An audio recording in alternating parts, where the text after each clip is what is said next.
What is going on, everybody? Welcome back to College Football Talk with Peter Burtonette. In today's return episode, after about a week or a couple weeks away, I'm going to be talking about my thoughts on the potential for an expanded college football playoff field. I'm going to be talking about some of the reasons why I don't mind it too much, why I might even like it, and some reasons why I don't like it. But before I get into it, if you go on to enjoy this video and want to see more like it during the offseason, please feel free to leave a like, consider subscribing to the channel, and turn on those post notifications so you're always up to date whenever I upload. But starting things out, probably the first point that's made with this expansion suggestion is a bigger field creates more competitive parity.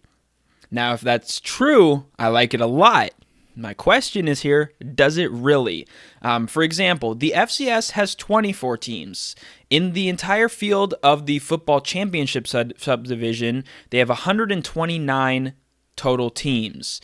The FBS, the Football Bowl subdivision, which is the level with the Big Ten, SEC, ACC, Big 12, and all the Group of 5 programs, has 134. So this isn't a case of a division where there's actually, fewer teams fighting for more spots. It's actually the opposite. There's slightly fewer teams in the FCS, and there's more playoff spots. And in the FBS, there's a smaller playoff field, but more teams competing for it. However, on that point of there being 24 teams, out of the last 3 years, 23 out of the 24 quarterfinalists, the teams to make it into that final 8, were top 8 seeds. Now, I have to imagine part of that is because they do get a bye in the first round, so you only have to win one game. But there hasn't really been many upsets, and the only one that was an upset was North Dakota State in 2023. They went into the tournament unranked. So it obviously creates that bigger field. It also increases the conference championship importance. In the case of the FCS, there are 10 teams who receive an auto bid.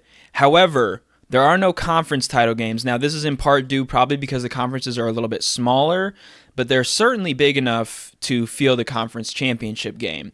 So you've got 10 conferences in the FCS level with 129 teams, so that's basically 13 teams to a conference. That is pretty much the staple for what led to conference championship games, and yet the FCS doesn't have it. So the question is, will this 14-team field kind of get us closer to not only eliminating the importance of conference championship games, but the games themselves being held all together?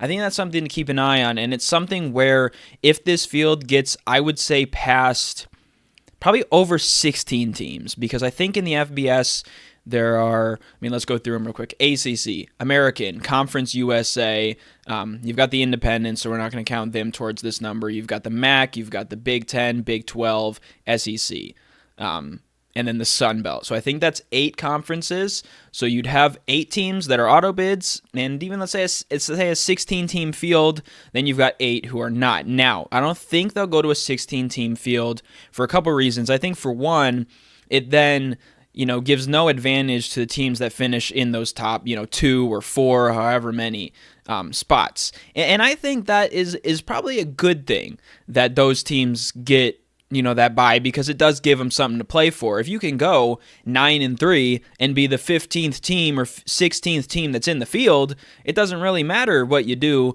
in a conference championship game or really in individual games, so long as you have a record of like 9-3 or better, especially out of the Big 10 or the SEC. So those are a couple of holds up. Now, what exactly is this new college football playoff plan? Well, it's 14 teams. The Big Ten and the SEC are clamoring for 4 auto bids. Now, at first, that idea might sound pretty ridiculous, especially if you're a fan of teams that are outside those 2 conferences, or just a fan, I would say, of the sport as a whole, and especially one who loves the underdog story. However, in the first iteration of the 12-team playoff, we already had 4 Big Ten teams, and we had 3 SEC teams, and if this field were to expand, Alabama would be the first of the 2 more teams in, and then I think, what would it have been, Miami would have been the second one, so the SEC would have still gotten 4 teams in there as well. So I don't think that's a huge issue. Now, what it can cause some issues with is that I believe they would still hold on to the top 5 conference champions get in. So at least you're guaranteed to have a Big 12 and an ACC team, and then whichever American, Conference USA, Sun Belt, MAC, whatever, one of those will get their conference champion in. But what it does create an issue for is for those teams that are maybe second in the Big 12 or ACC. In this case, the team that was second in the ACC was SMU, and they had a really good season. The ACC probably could have gotten a third team in. And in this scenario, that does mean that Miami probably does get in. So with this season, I don't think this is a big issue because you're not leaving out a Big 12 or an ACC team that would have deserved to get in. There's not really a team there that would have deserved to get in. If anything, there are more SEC teams that were kind of clamoring to get into the playoff. Maybe you could argue for Illinois, but they weren't ranked very highly. Now, that's another point for another time why the committee didn't give them the credit they deserved, but I digress on that point. Another big question, obviously, is will it water down the regular season? You look at especially the big one that stands out is Ohio State's loss to Michigan that really had little impact, and if any, it wasn't a negative impact. It was almost more of a positive impact for the Buckeyes for their college football playoff hopes. But I think what it does, it might take away from those individual games that have been so big for so long that we see, especially Ohio State, Michigan, at times Texas, Oklahoma, but it's so early in the season, it doesn't have the same weight that is kind of determining which team goes to the 4-team playoff. If Michigan had won those games against Washington and Illinois, they're probably then that game does have more importance, I would say, actually. It's the game is going to have more importance if both teams or one of the teams is going in with 2 or 3 losses. That's where it's going to mean more versus if both teams are undefeated, it's about pride, but it doesn't really impact where you're going to be in the college football playoff. And if the Big Ten is going to have 4 auto bids, then it really takes away from that. But what it does do, what this increase of teams does do, and what it already did this year, is it makes the less important games big. I'm always going to think for this season of the BYU Arizona State game. I'm sure there's other examples if I looked over it more that kind of fell in that vein of games where one team ended up on the outside looking in, and the team that won that game made it into the playoff. Again, Arizona State's kind of the big one. Finally, the seeding changes, which I think this is one of the things that I do like. Instead of giving the 4 byes, and I'm not sure. I think what I've heard is it would be 2 teams getting the bye, but that would work because you'd have 12 teams, you'd have 6 winners, and then those 6 winners would then go into the field with the 2 teams who got the bye. So instead of giving the byes to the 4 conference champions, it would instead go to the 2 highest ranked teams in this new field, and then I believe seeding would also then be given, just to wherever the teams are ranked. Again, I think this is a good thing because you're still guaranteed to get those teams in. It could mean that we have teams that are ranked 13th and 14th potentially, or just 14th getting left out. Because almost every year, your 1 and 2 are going to be conference champions, probably most likely out of the Big Ten and SEC, unless those teams end up with 1 loss and you got a team out of the Big 12 or ACC that's undefeated.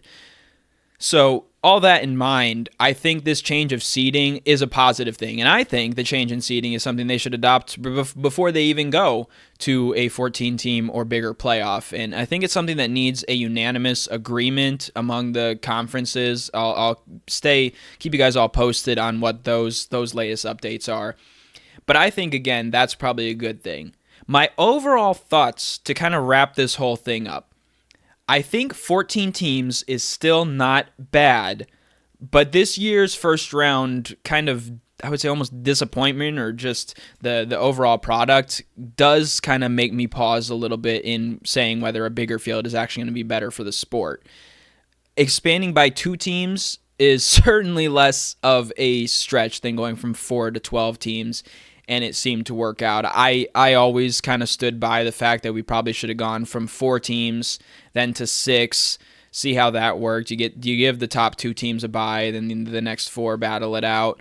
Maybe even going to 8, but I think, again, those even numbers in the sense of being like 8, 16, 32. I hope we don't get that big in college football. That would not be good for the sport, I don't think, at all. But I think, those ones going by 8s or multiples of 4, it then means that, nobody's going to get a bye. You're going to have one going up against 16, which probably isn't going to be competitive, and then there's no advantage for finishing higher ranked. So 14, again, I'm not against the idea. I think if you're going to make an expansion now, going up by 2 teams doesn't make a huge difference, and based on some of the things with the seeding, I think it actually might be better. I wish they would have gone from 4, then see what 6 looked like, then maybe go to 12, because 10 wouldn't really work. 8, I think, then you're going 1 versus 8. That could be interesting, but the quarterfinals weren't really that interesting this year. So anyways, in the sense of being close, except for Texas, Arizona State. Ohio State's win over Oregon was shocking, and the other quarterfinals were just kind of meh. But anyways, that is all. Those are my thoughts on the potential expansion to 14 teams for college football. Again, I think it's probably overall not too bad.